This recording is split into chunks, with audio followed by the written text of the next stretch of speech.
Welcome everyone, I am the Depressed Hero and this is Arkham Horror the card game. So for the past couple of weeks, maybe even longer, I've been trying to actually do a recording of another custom campaign that actually has custom investigators that come with it. I've been trying to do the Ghost of Onagawa, which has really fun custom characters, and overall the campaign itself is very good except for one scenario. And that one scenario is so swingy and it has such a bad mechanic that it kind of ruins the experience if you can't get through it.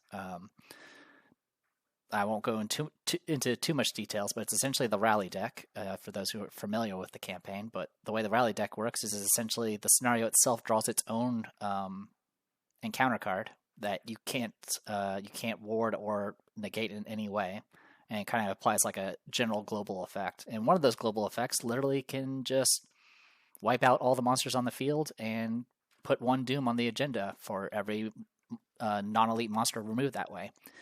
And the problem is the rally deck is the card from the rally deck is shuffled every time, so it's possible to get the same card multiple times back to back. It's done at the start of the investigation phase, which means it's possible if you're playing a 4-player campaign. Every character could potentially draw on a non-elite enemy on the Mythos phase, and then you draw that rally card I just mentioned, in which case you just added 4 Doom, and there's nothing you can do about it. There's literally no negation. Some of the rally cards do a benefit at a cost. One of them does remove Doom, but the rally deck consists of 10 cards, and it's only one of those cards.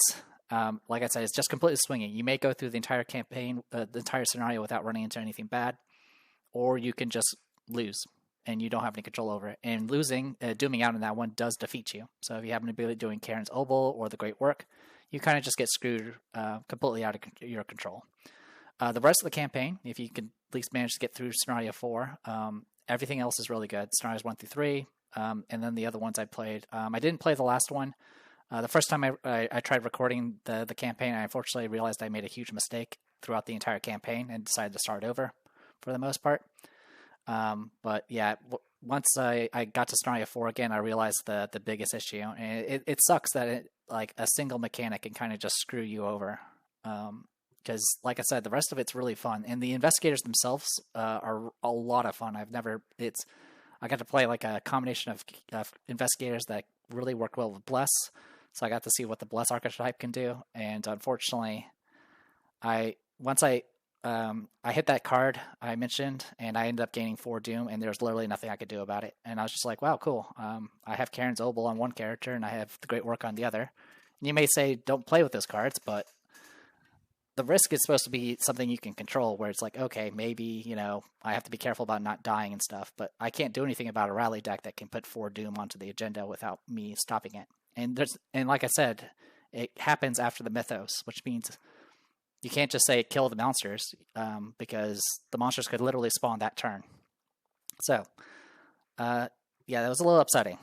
So with that in mind, I decided to go ahead and, you know what, I want to take a look at some of the new investigators from things like the Drowned City, as well as a bunch of new cards that came out that I want to experiment with, as well as some new builds. And I kind of want to take it easy this week, or not this week, but for this campaign. And so we're going to be doing Dunwitch Legacy again, and just take it easy and see how things go.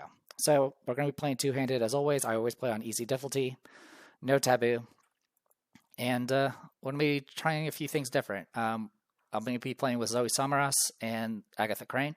Obviously, Zoe is nothing new.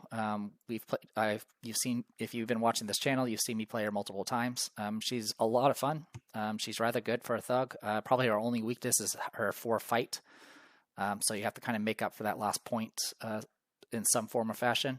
But the fact that just doing her job kind of gets her resources is rather good. The only thing I'm usually afraid of is her weakness, because it could spawn it could spawn the monster really late, and then you have to rush to deal with it. All the previous times I've played with Zoe, I've been playing around with things like Runic X and the like. This time around, I want to try going guns. Zoe was someone I did try to do a big guns build with, but unfortunately, big guns is just not worth the effort. And the one time I attempted it, and I was planning on using something like Flamethrower. The random weakness I got was back pain, which takes up your body slot and completely negates flamethrower. So I took that as a sign. But that being said, I do actually like a lot of the guns, but it's mostly not the big guns. It's actually the one-handed guns I like a lot. And new guns were introduced in Drowned City, and there's a few that I can actually use with Zoe.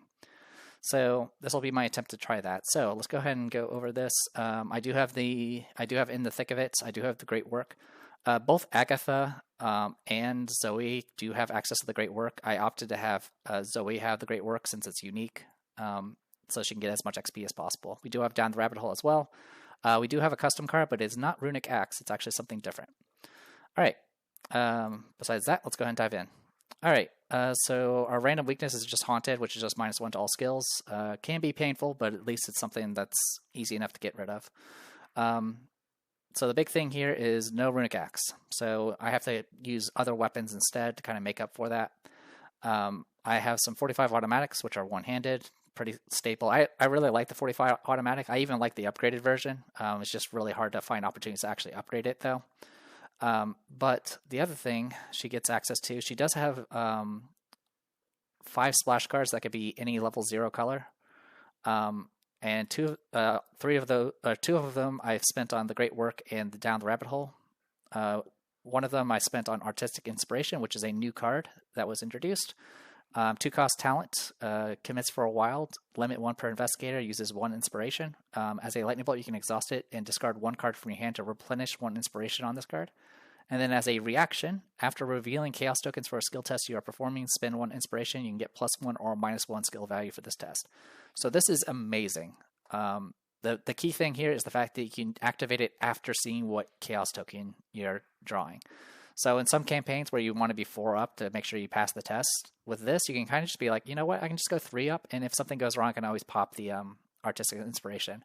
It also kind of the way you can regain your inspirations by just discarding a card essentially means that all of your cards in your hand now are essentially a wild card, have a wild icon you can essentially apply.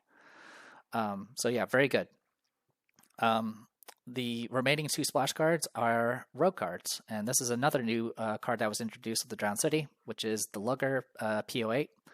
Item, weapon, firearm, illicit, one-handed, 2-cost asset, commits for a combat, uses 2 ammo. As a lightning bolt, you can exhaust the Lugger and spend 1 ammo to fight and get +1 for this. And then as an action, you can spend a resource to replenish all ammo on it and ready it.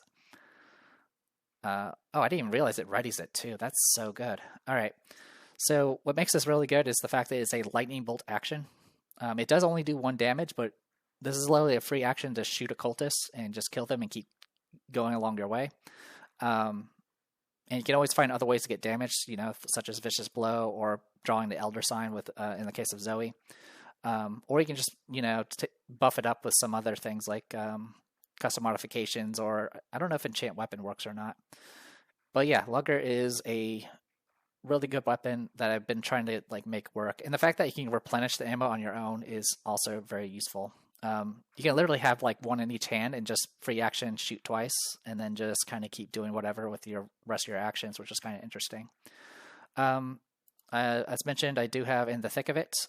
2 of those points are spent on Branded Thuggas level 1s. This is essentially just so I have something to put in my arcane slots, just in case I didn't draw my guns or my guns are out of ammo. Having some other way to fight. And the remaining experience went in towards Ever Vigilant, as always. Obviously, we're going to be trying to stick to the plan and upgrade this and get that all up and running. Besides that, everything else is mostly the same. Well, actually, not mostly the same, but since I'm more devoted towards guns, I'm not doing things like Spectral Shield. We have custom modifications. It's a 3-cost upgrade supply. You can attach it to a firearm asset you control, limit 1 per asset. Whenever you reveal a non-auto-fail chaos token while attacking with the attached asset, you can exhaust it to cancel the token and draw a new one. It's like an old friend in your grip. So by itself, it's kind of meh, but the upgrades for it are actually pretty nice. You can increase its accuracy. You can increase its. It could potentially do extra damage if you roll high enough. You can also make it so it gets more ammo. You can also make it become fast and cost less. So there's going to be a lot of things you can do here. Custom modification, I guess the original idea was you would put this on your big gun and make it even bigger, but honestly this thing plays more better with your small guns to make them essentially their own pseudo big gun, and that's going to be kind of the idea for this. The big thing that to note about custom modifications is it is a supply card, which means you can put it in Stick to the Plan, which will be very helpful in the future. Besides that, everything else is, like I said, pretty standard. I have Task Force. One thing to know about Task Force is well, actually, you can still use its action on the Lugger. It just wouldn't be for shooting. We do have some Wolf Mask to kind of help shore up some of the getting some additional accuracy here and there. We, of course, got Vicious Blows, some Steadfast and Overpowers and the like. We have Something Worth Fighting For. Since I'm not using things like Spectral Shield with this build, Something Worth Fighting For is just going to ensure I have the Horror Soak to survive things. We, of course, have Beat Cops to help shore up our combat stat, as well as in the future be upgraded to do extra damage as a Lightning Bolt.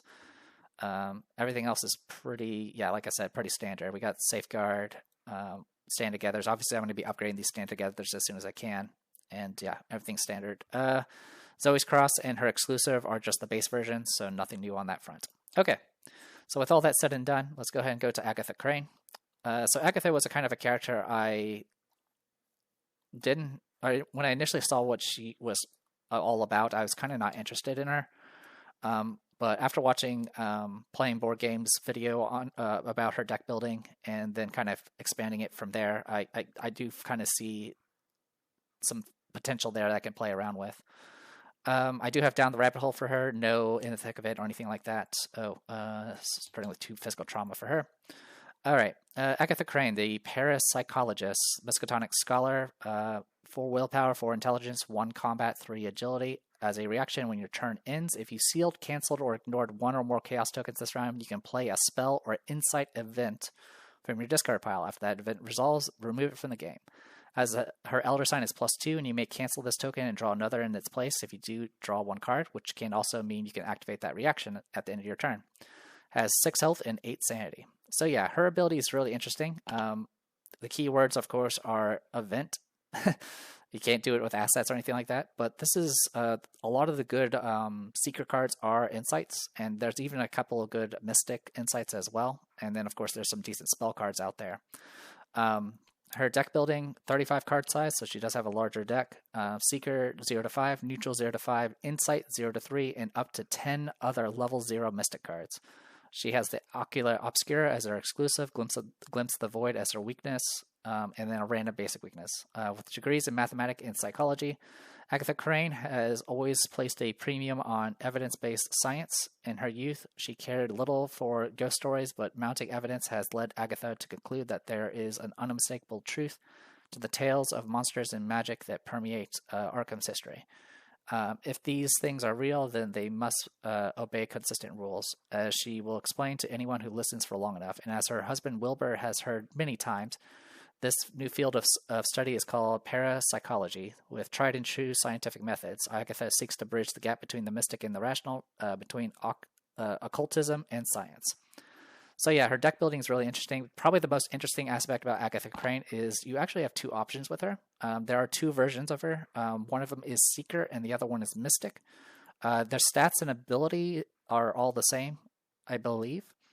The only difference is the deck building. It becomes Mystic 0 to 5, I believe. And then you get 10 other level 0 Seeker cards. And then I think you get it might still be Insights. I don't remember. It's either Insights or Spells. But yeah, I did make a deck with her being a Mystic as well. It definitely changes things up a bit. But yeah, obviously weaknesses, she only has 4 book, and she only has 4 willpower, so in both cases she's kind of in an awkward spot for that. One second. All right, sorry about that. Okay, so yeah, as for the deck itself, let's go ahead and go over her exclusive and exclusive weakness. Ocular Obscura, Esoteric Eyepiece. It's an accessory, item, tool, science. Costs 3 to get out. Commits for a willpower, intelligence, and wild. As a reaction, after you succeed at a skill test, if no tokens are sealed here, you can seal a non-symbol token revealed during the skill test on Ocular Obscura. When you would reveal a token from the chaos bag, resolve the token sealed here instead, then release that token. This ability is kind of there. Yeah, the big thing here, the big restriction is one, you have to pass the test, and two, it has to be non-symbol, so you can't get rid of anything like any of the bad symbols or autofill. In lower difficulties, I'm pretty sure this is not super useful. Well, I'll take that back. It has some use. The biggest use is if you pass the test with a certain minus value or number value, you can seal it and then ensure that your next test that you do will pass by just releasing it. So it's not that bad. Some cheeky things you can try to do if you happen to be playing on higher difficulties, or just the high number minuses tokens have been added into the bag.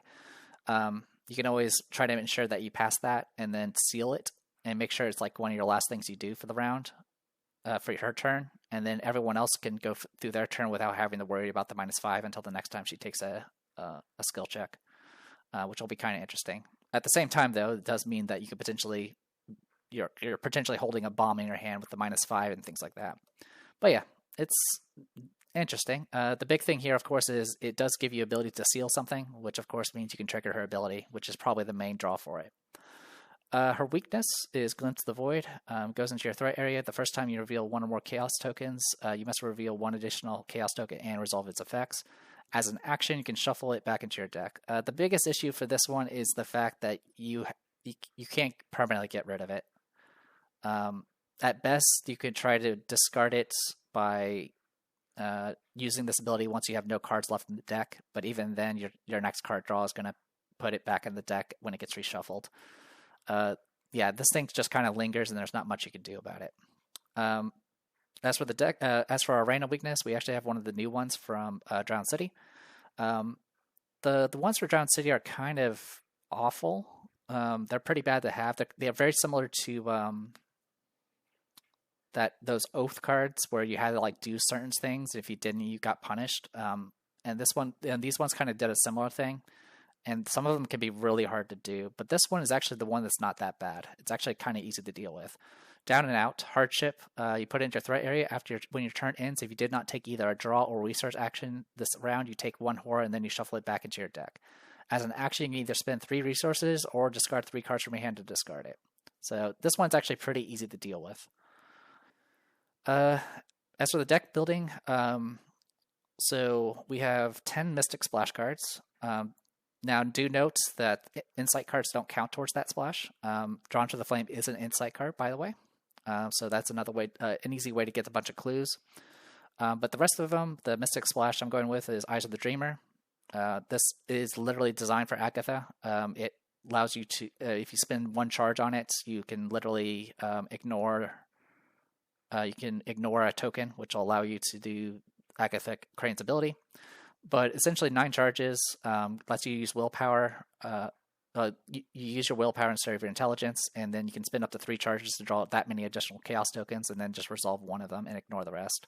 If you happen to resolve a token and it matches a token that it was ignored, like for example, you had 2 -1s and you resolve one of them and cancel it and ignore the other, you would actually get an additional clue. I've never actually had this trigger. One of the main things that the Eyes of the Dreamer is really good for, there's also another version that is for fighting.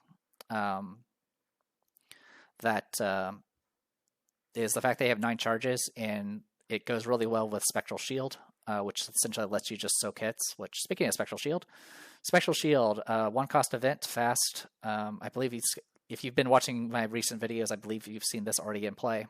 It's really strong, and it just eats up charges, and it'll eat up some damage for you every time you take damage or horror, and it removes a charge every time it triggers. And if you can't spend the charge, it gets discarded. So even if you have no charges, it still soaks 1 damage or 1 horror. But yeah, with 9 charges on this thing is essentially a battery for Spectral Shield, which is really good. Other things. So yeah, 2 Eyes of the Dreamer, 2 Spectral Shields. We of course got Ward of Protections. We do have Down the Rabbit Hole. So that's 2, 4, 6, 7.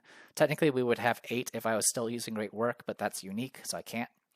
And then the last two Mystic splash cards are going to be Olive McBride, Ally Witch. I think this is the first time we played with her, so we'll try anything once. Commits for 1 willpower. Ally Witch. I think it said that already. Reaction: when you would reveal a token, you can exhaust her to reveal 3 tokens instead, and then choose 2 to resolve and ignore the other. So again, this is just a way for her to trigger her ability every time. Does have 1 health and 3 horror soak. So yeah, pretty standard. Besides all of that, let's talk about some of the insight cards. So burning the midnight oil is an insight. So you can always trigger this. So even if you don't pass the investigate, you can still gain 2 resources off this. Very useful. Cryptic writings is also an insight. So even if you draw during the upkeep phase, you can still make use of this by just committing it and then popping Agatha Crane's ability to gain resources from the discard. As mentioned, Drawn to the Flame gets you a bunch of insights. Logical Reasoning is also an insight. Shortcut is an insight. One thing to note, though, is her ability only plays well with the level 0 version. The level 2 version, which is the one where you actually put it out onto the board, would immediately get resolved and then get removed. So it doesn't play well with the level 2 shortcut, but level 0 it goes really well with. Unconventional Method is a survivor card that is also an insight. This thing is essentially you can choose and discard an item card either from your hand that takes up at least 1 hand slot either from your hand or the play area. You do an investigate at +X, where X is the chosen asset's printed resource cost, and if you succeed and it was in the card you discarded was in the play area, you get an additional clue. This is essentially going really well with the fingerprint kits we have, which only have 3 supply. So once these run out, I can essentially just use a unconventional method on them to get another clue out of them and, investigate at +4. What's also nice about unconventional method is it commits for 2 intelligence, which means I can use these essentially as pseudo perceptions. And then once I'm done with fingerprint kit, I can always just use Agatha Crane's ability to trigger this thing, which is very helpful. And then working a hunch is also an insight. It does cost 2.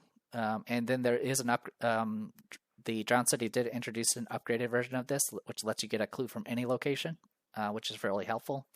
So yeah, a lot of interesting things to play around with. So I'm definitely looking forward to that. Unfortunately, there's not really any spell cards I can take advantage of in this build. I can't do it with Spectral Shield. Yeah, and that's an asset. And unfortunately, Ward of Protection you can only do essentially during the Mythos phase in most cases. So it is what it is. As for the rest of the deck, actually, sorry, I forgot about Seeking Answers. Seeking Answers, 1 cost event. Is this from Drowned City? I don't remember which one this is from. It is not from Drowned City. Yeah, I don't remember where.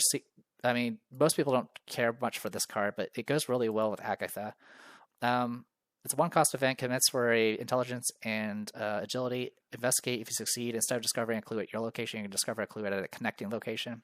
Some people need to know the truth at any cost. Some truths can cut like knives. So the main thing here is I can use it with Agatha Crane's ability to essentially get another investigate out. There is an upgraded version which lets you get 2 clues amongst your location or connecting locations, which is also really helpful. So yeah, I'm hoping it'll do well with the tempo. Besides that, we do have some magnifying glasses, pretty standard, to kind of make up for her lower intelligence stat. We do have Mouse Mask to kind of help with that as well. It also gives plus willpower. We have some as mentioned, we have the fingerprint kits. I will also probably be upgrading these, which will make them 5 cost, which can be helpful for the unconventional method as well. And then skill cards, we have Guts, which can go well with Eyes of the Dreamer. We got Perception, which goes well with everything Clover's to do. And then we have a couple of deductions, and that's kind of it. We do also have Artistic Inspiration, which will be very useful because, again, it gives you that nice little buffer to kind of take a little bit more risk on your skill taking. Besides that, that is the gist of it. As mentioned, we're going to be doing the Dunwitch Legacy. We've played through this before, so I'm not going to be doing any of the story bits. I will be starting with extracurricular activities because that's kind of what I prefer. As mentioned, playing on easy difficulty. Like I said, I'm just going to kind of take it easy this playthrough because after the frustrations I was dealing with the campaign, I really liked, except for that one thing that kind of ruins it.